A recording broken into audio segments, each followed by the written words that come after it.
നമസ്കാരം മലയാളി വാർത്തയുടെ പ്രിയപ്പെട്ട പ്രേക്ഷകരെ. കഴിഞ്ഞ ദിവസമൊക്കെ നമ്മുടെ പ്രധാനമന്ത്രി ഇൻസ്റ്റഗ്രാമിലൊക്കെ വളരെയധികം സജീവമാവുകയാണ്. അദ്ദേഹത്തിൻ്റെ 3 വീഡിയോകൾ ഇതിനോടകം നമ്മൾ കണ്ടു കഴിഞ്ഞു.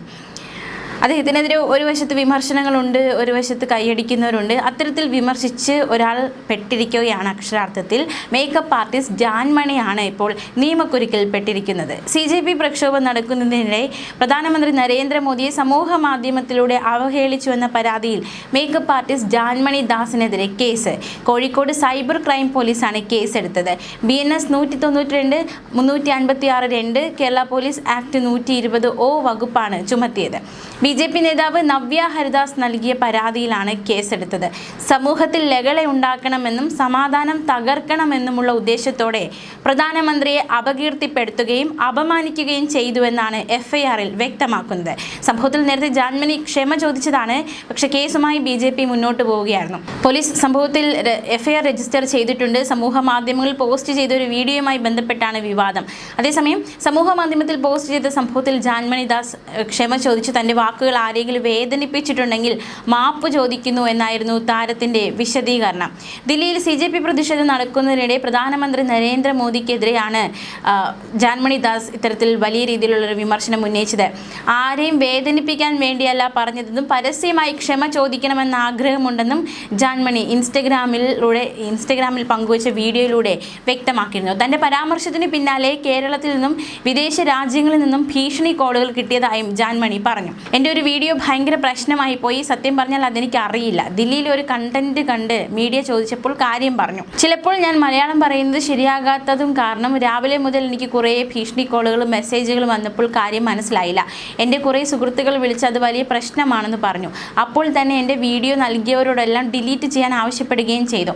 എന്താണ് ചെയ്യേണ്ടതെന്ന് അറിയില്ല. കുറേ ഭീഷണി കോളുകൾ കിട്ടി. Saudi Arabia, Abu Dhabi, India, Keralam തുടങ്ങിയ എല്ലായിടത്തു നിന്നും കോളുകൾ വരുന്നു.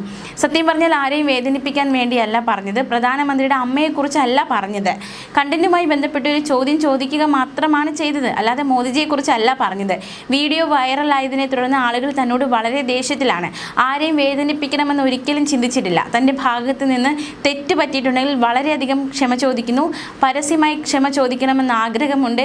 ഒരു ചെറിയ കുട്ടിയാണെന്ന് വിചാരിച്ച് ക്ഷമിക്കണം. അതിൽ കൂടുതൽ ഒന്നും പറയാനില്ല എന്നായിരുന്നു ജാൻമണിയുടെ വിശദീകരണം. ഗൂഗിളിൽ പോയി സെർച്ച് ചെയ്തപ്പോൾ താൻ പറഞ്ഞ കാര്യം തെറ്റാണെന്ന് മനസ്സിലായി. ഒരു പ്രസ്താവന നടത്തുന്നതിന് മുമ്പ് ഞാൻ ചെക്ക് ചെയ്യണമായിരുന്നു. വളരെ വിഷമമുള്ളതിനാലാണ് വൈകിയാണെങ്കിൽ വീഡിയോ ഇടാൻ തീരുമാനിച്ചത്. എല്ലാവരെയും ഞാൻ വിഷമിപ്പിച്ചിട്ടുണ്ടെങ്കിൽ വളരെയധികം ക്ഷമ ചോദിക്കുന്നു. ആരും ഇത് സീരിയസ് ആയി എടുക്കരുത്, തമാശയായി വിടണമെന്നും ജാൻമണി പറഞ്ഞു. പ്രധാനമന്ത്രി നരേന്ദ്രമോദിയും അദ്ദേഹത്തിൻ്റെ മാതാവ് ഹീരാബെൻ മോദിയെയുമാണ് ജാൻമണി അധിക്ഷേപിച്ചത്. സമൂഹ മാധ്യമങ്ങളിൽ പ്രചരിക്കുന്ന ഒരു വീഡിയോയിലാണ് ജാൻമണി പ്രധാനമന്ത്രിയെ പരിഹസിക്കുകയും അദ്ദേഹത്തിൻ്റെ മാതാപിതാക്കളെ അപമാനിക്കുന്ന രീതിയിൽ അതീവ നീചമായ പരാമർശം നടത്തിയത്. വീഡിയോയിൽ പ്രധാനമന്ത്രിയുടെ പിതാവായ ദാമോദർ ദാസ് മുൽചന്ദ് മോദിയെക്കുറിച്ചും കുടുംബത്തെക്കുറിച്ചും വസ്തുതാവിരുദ്ധമായ കാര്യങ്ങളാണ് ജാൻമണി വ്യക്തമാക്കുന്നത്. 1947 മോദിയുടെ അച്ഛൻ മരിച്ചത്. നരേന്ദ്രമോദി ജനിച്ചത് 1950. ഫസ്റ്റ് അവൻ്റെ അച്ഛനെ കണ്ടുപിടിക്കട്ടെ, 3 വർഷം അമ്മയ്ക്ക് പ്രഗ്നൻസി ഉണ്ടാകില്ലല്ലോ എന്നതടക്കമുള്ള വളരെ രൂക്ഷമായ വാക്കുകളാണ് ജാൻമണി പ്രധാനമന്ത്രിക്കെതിരെ ഉന്നയിച്ചത്. 1989 തൻ്റെ 74-ാം വയസ്സിലാണ് ദാമോദർ ദാസ് മുൽചന്ദ് മോദി എന്ന നരേന്ദ്രമോദിയുടെ പിതാവ് അന്തരിച്ചത്. ക്യാൻസർ ബാധയെ തുടർന്നായിരുന്നു അദ്ദേഹത്തിൻ്റെ വിയോഗം. 2022 പ്രധാനമന്ത്രിയുടെ മാതാവ് അന്തരിച്ചത്. അതേസമയം പ്രധാനമന്ത്രിയും അദ്ദേഹത്തിൻ്റെ മാതാപിതാക്കളെ അധിക്ഷേപിച്ച ജാൻമണിക്കെതിരെ നടപടി വേണമെന്ന ആവശ്യം ശക്തമായിരുന്നു. നിരവധി പേർ സമൂഹ മാധ്യമങ്ങളുടെ സംഭവത്തെ അപലപിക്കുകയും നിയമ നടപടി സ്വീകരിക്കണമെന്ന് ആവശ്യപ്പെടുകയും ചെയ്തിരുന്നു. ന്യൂസ് ഡെസ്ക് മലയാളി വാർത്ത.